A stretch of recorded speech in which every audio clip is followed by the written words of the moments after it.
Kaya naman natin makasurvive sa Harabaw Maynurenda. Dami ko pang fertilizer pala dyan na natira. Mga nung naglinis sila. Maganda din ang arangkada. Oh, pinaanuhan ko yan ng pinabungkal ko yung gilid. Nalungkot. Bagkos ay parang nasiyahan sila. Ayan o. Itingnan natin. Sinag-trim na gano'n din sila.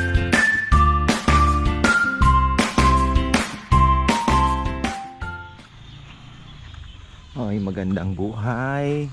Maaga nagdidilig si Papayam ng orchids ha. Ayan. Sira yung aking sprayer. Sira yung hose. Kaya ayun, mag-order ako sa Shopee. Kailangan pang hintay natin. Tapos tayo po ay ano ba ang tawag dito mga farmer? May 10 ibon na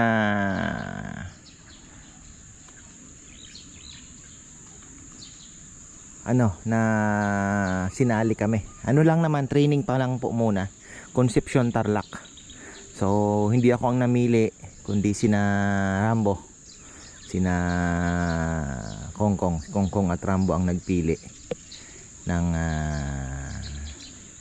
tawag dito na ibon. Gabi nila hinuhuli dyan, pero nilagyan na po nila ng mga rings. May mga palatandaan na. So bumili rin ako ng mga rings para at least kita natin yung sing-sing. Ayan. Tapos kalimutan ko na, andito pala tayo sa Simple Pleasure. Ayun, marami na nalalaglag naman ng abolo. Oh. Naghihinugan na yung iba. Actually yan yung mga huli. Ang dami. Yung mga nahuhulog na. Ako naman ay magtatanim. Di na ako sabi pala ng napanood kong AI na nagsasalita. The best exercise is not running, it's walking. The best breakfast is by skipping it. Ayan. So mali na daw yung turo ngayon na the heavy breakfast lagi. Ngayon daw po ay dapat ay wala ng breakfast dahil marami nang nagkakasakit. Totoo naman. So ayun, tutuwa ako sa ating mga kangkong dahil fertilizer ako kahapon uli. Pitik-pitik lang, chemical fertilizer. Grabe ang fertilizer, apektado din pala ng ng langis. Problema sa langis. Kasama pala siya sa mga byproducts ng yung refining ng yung refinery ba, yung i-refine ng mga langis, kasama ang fertilizer. Kaya dama yung farming, yun ang malapit.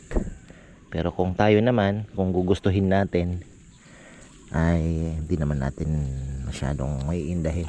Pagkain ng masakit, tataas talaga. Pero yung dito, kaya naman natin makasurvive sa Harabaw Maynurenda. Dami ko pang fertilizer pala dyan na natira. Mga nung naglinis sila, naandyan pa. Nagagamit ko na nga kay Kongkong. Ito hindi ko pa nataniman. Sayang to Tsaka yung isang plant doon, nalagyan natin yan. Ito pa. Kaya lang, pag tinaniman to, dapat matanggal na to lahat. Ito kasi pang harvest na naman to. Beautiful. Oh, ganda. Di ba? Oh. Sinasabi ko pag may tanim, may aanihin. Saan ako papunta? Sa mga bulati, sa mga African night crawlers natin. Doon tayo pupunta. Kailangan diligin yata ito. Ayan. Hindi ko po nabisita 2 araw. Kaya hindi ko pa nabibili ng blue sack ito. Tatakpan natin ng blue sack. sigurado kailangan ng silip-silip. Yung linagay ko na binasa ko, mas maganda talaga. Tingnan nyo, oh. Ang ganda. Oh, na-consume na agad. Ito, dito ko linagay yung mga binabad ko eh. Langgam na naman. Kunti lang naman. Ito, oh. Oh. Oh. Ganda na, oh. Oh. Wala pa tayo ma-harvest.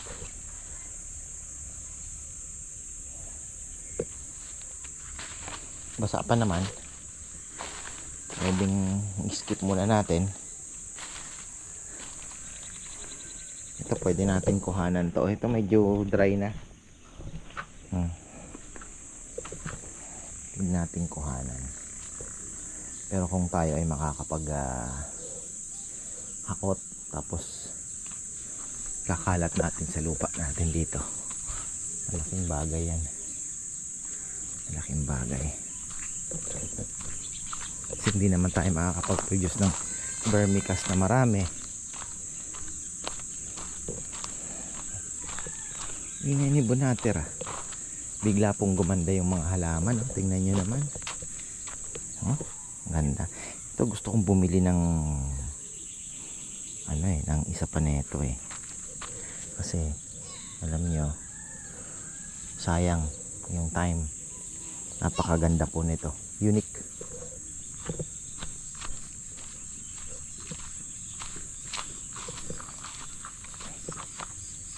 Buhay na, okay na.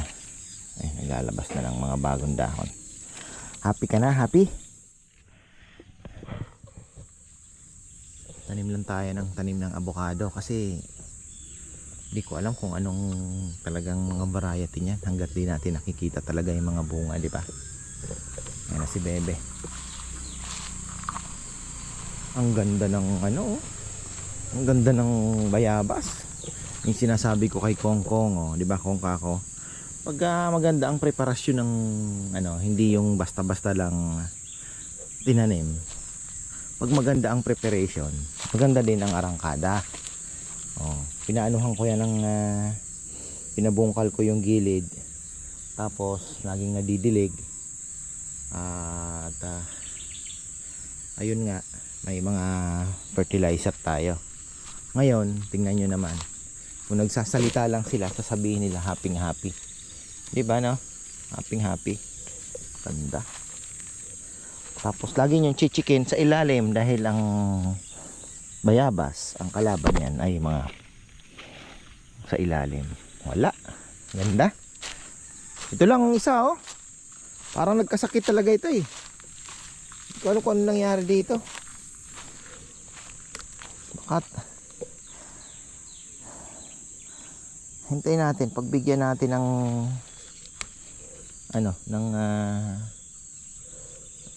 hindi ko alam kung ano nang nangyari dito. Pero ano na to, may fertilizer na din yan.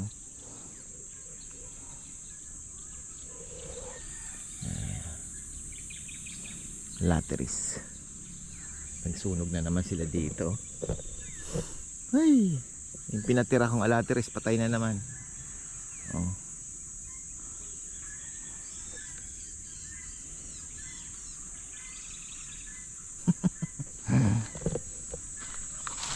Marami pa lang nagsasabi, wag daw akasya ang ilagay sa dito. Pinopropose ko na maganda ang shade ng akasya. Ang problema nga talaga sa akasya is yung dahon, tapos yung mga bunga pag naglalaglagan. So, tingnan natin. Ayun na, ibon ko Kauwi na, oh. Galing, oh. Galing Concepcion. Boom. Yun na. Uwian na. Oh, 'di ba? Galing. Yun na. Kauwi na. Ayun na. Yung isa, dumating na, lumanding na. Oh, galing Concepcion, Tarlac. Bilis. Susunod-sunod na yan. May mga darating. 10 yan eh. 7:15 sa aking oras. Anong oras kaya na-release? Ano kayang ibon yan? Di ko Hindi natin makikita.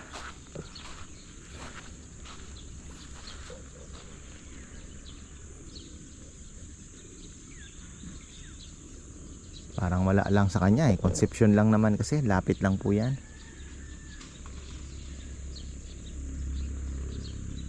Oh.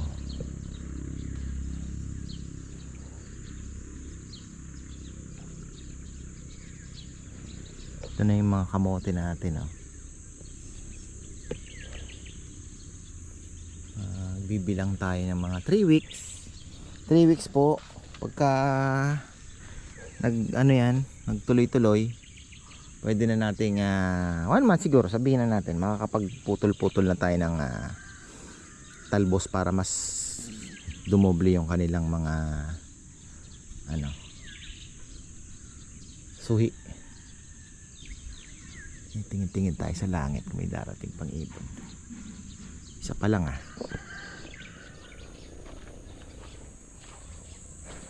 Ayan mukhang nag-recover yung ating mukhang hindi siya yung sakit na natin na inaasahan. Siguro, sana hindi naman. Ayan kumulot lang. Bagay hindi. Ang tagal na rin pala.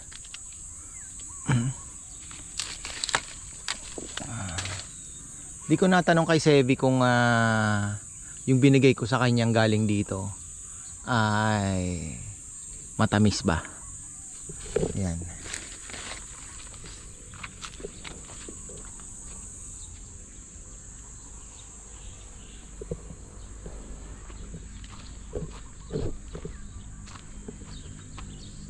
Sa 7:50 pa lang pala may dumating na ibon. 6:30 ata daw pinakawalan. So 6:50 meron na pong 20 minutes lang kung dire-diretso yung biyahe ng ating ibon. So 6:50 pa lang daw po kumukuha si Rambo ng may blue bar na nakauwi. So magandang senyales. Ayun may dalawang kalapate din diba? Atin ba yan? Hindi siguro. Doon sa kabila umikot, puti di atin yan.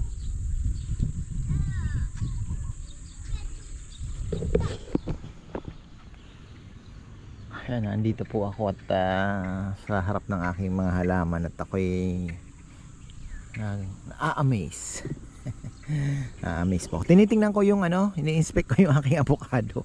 Baka kako mamaya, 'di ba? Medyo sabihin na natin na medyo yung Carabao manure, medyo sabi natin may mga sariwa na nailagay. At syempre kinakabahan din kahit papaano. Pero alam ko namang hindi naman niya makapapatay. Tinitingnan ko Ayan So wala pa naman pong sign na nalungkot. Bagkus ay parang nasiyahan sila. Ayan titingnan natin. Sinag-trim, din pala tayo,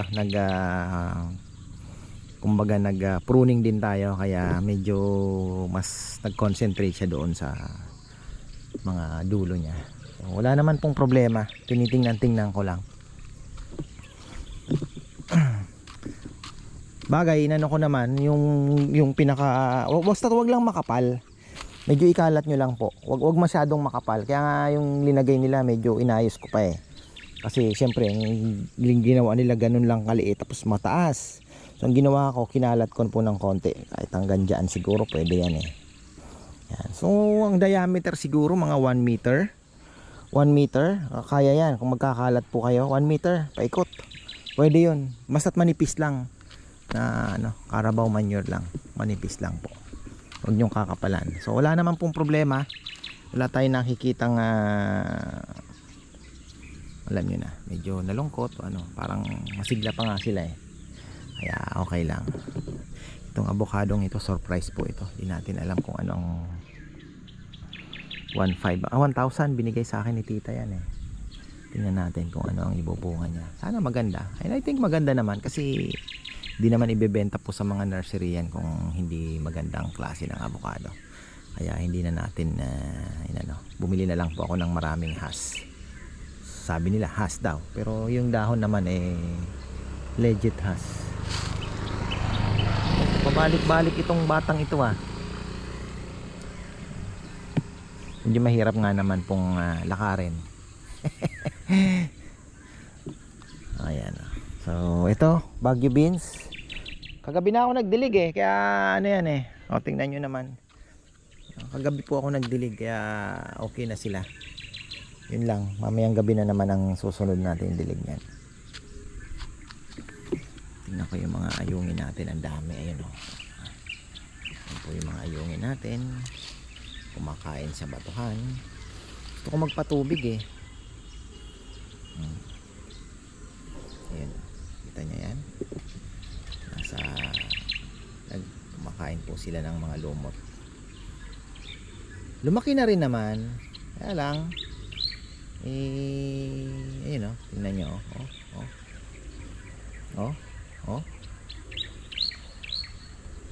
ayun, ang dami pa pala sa ibabaw ayan. Wala pa akong nakikita, kabagay hindi ko natututukan. Wala pa akong nakikitang maliliit. Yung talagang maliliit wala pa akong nakikita. Hindi ko natututukan kasi talaga dati nakatutok tayo dyan pero ngayon I think magpapatubig ako. Kailangan ko siguro magpatubig para medyo umangat-angat naman ang Kailangan diesel na naman. 150 to 170 na next week. Grabe. Ayan po ang epekto. So nakakapanghinayang, pero malapit na rin naman po tayo magka solar. Baka next week daw po ikabit ni Gian. Kaya lang may problema sa inverter. Hindi ko alam kung nakakuha na po siya ng inverter. Pero pahirapan daw ngayon kasi ayaw niya ng ibang brand gusto niya Deye talaga. Subok niya na daw yung Deye. Actually si Gian ay ilang taon na bang nag-install ng solar? 10 years na rin siguro siya kasi matagal na po siya. Nakadalawang kontrata lang pala siya sa barko. After that nagano na siya, naggayon na nga kasi yung pinsan niya parang importer ba, so ginawa niya na lang siya, install. Okay naman. So ayan po at ito ang plano natin. Medyo papausog ko yung mga saging kasi nakakahiya po sa kapitbahay din siya, baka diba, mag wild, sabi ko usog nyo na lang dito ng konti yung mga dahon, baka magpalingan doon, nakakahiya. So daanan niya pilapil. So ang gagawin natin, uusog ko na lang po yung saging kahit dito, di ba? Uusog natin ng mga 1 meter pa para at least hindi naman makaperwisyo. Ayan. Baka mamaya nakasampay ng mga dahon sa kabila. So yan ang mga sinabi ko na kay Kongkong. At ang kinaganda dito, pwede ko pong yan yung mga naman yung mga dahon po na yan, mabubulok yan. Huwag po kayong mag-alala. Pangit man sa mata, pero sayang po yung pag sinunog na naman natin. Sayang yung maibibigay niyang pag nabulok po kasi yan, topsoil din yan So pwede tayong magkalat din ng mga Carabao manure dito para maging masustansya din po yung lupa. Malay nyo mapaasintahan natin yan ng tapos kahit mesh wire lang, di ba? Pag naasintahan po kasi yan, pwede tayong magdagdag ng lupa kahit sabihin mong 1 foot, di ba? Ang taas para medyo nakalibel ng konti sa lupa doon kasi pag nagtag-ulan magkalibel lang sila, nagpuputik po yan. So hindi tayo pwede makakapagtanim dyan ng hindi yung maselan sa tubig, kasi kung sabihin muna na hindi naman ganun kaselan, kung medyo mataas na po yung lupa, pwede tayo magtanim ng papaya pa, diba? Pwede tayong magtanim ng papaya. Yun lang, medyo tataas ng kaunti yung lupa talaga. Kailangan medyo mataas po doon sa para hindi mabulok. Pero yung nyug natin gumaganda. Ito tututukan na po natin tong mga nyug natin dito. At yung nyug naman po diretso lang naman yan eh. Wala naman yung problema. So ayun, nakalapit naman dito. Tututukan natin yan para malay nyo, di ba? So yan, marami pong salamat at magandang buhay. Didilig si Papa Yam.